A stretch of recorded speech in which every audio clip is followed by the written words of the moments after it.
కావాలన్నా. మరి స్పీడ్ వెళ్ళాలంటే ఏం కావాలి? వాహనం కావాలి. సైకిల్స్ వెళ్ళగలమా? నడిచి వెళ్ళగలమా? Motor bike speed, car speed, bus speed, తర్వాత రైలు, తర్వాత విమానం డైరెక్ట్ గా పోతాయన్నమాట. మరి అందరికీ స్తోమత ఉంటుందా? మన మధ్యగణపతి స్తోమత తక్కువ, ఇరుకు వాహనం అనేది మనకలాగా స్తోమత తక్కువ ఉంది, ఇరుకు వాహనం. బాబా కుమారస్వామి సమర్థవంతుడు, నెమిలి వాహనం. ఇదే అంత అనుకున్నారు, భలే పెట్టారు మా అమ్మ నాన్న అనుకున్నారు. ఇద్దరు ఎక్కడికి వెళ్ళాలి?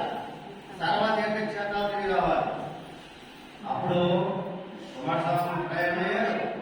వినాయకుడు ఎక్కడికి అక్కడ కూర్చున్నాడు. దేనికి అబ్బాయి మీ తమ్ముడు వెళ్ళిపోతున్నాడు, ఆత్మహత్య చేస్తాడు అని అనగానే ఈయన కూర్చుని కూర్చుని కుమారస్వామి వెళ్ళగానే పార్వతి పరమేశ్వరుడు వాడు కూర్చొని పెట్టి వాళ్ళ చుట్టూ బాగా తిరిగాడు. 3 సార్లు తిరిగాడు.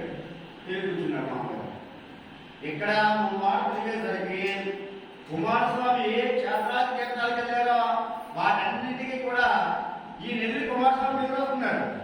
గణపతి అంటే ముందు వచ్చింది. తల్లి తండ్రులే సర్వగర్భాలు వాళ్ళలో ఉన్నాయి, గురువులో ఉన్నాయి.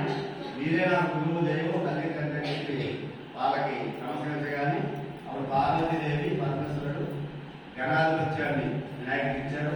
కుమారస్వామి కూడా దాన్ని ఆమోదించాడు. నా అన్నగారు చేసిందే సరైన పద్ధతి అని చెప్పి కుమారస్వామి కూడా ఆమోదించాడు. దేవతలు ఆమోదించారు.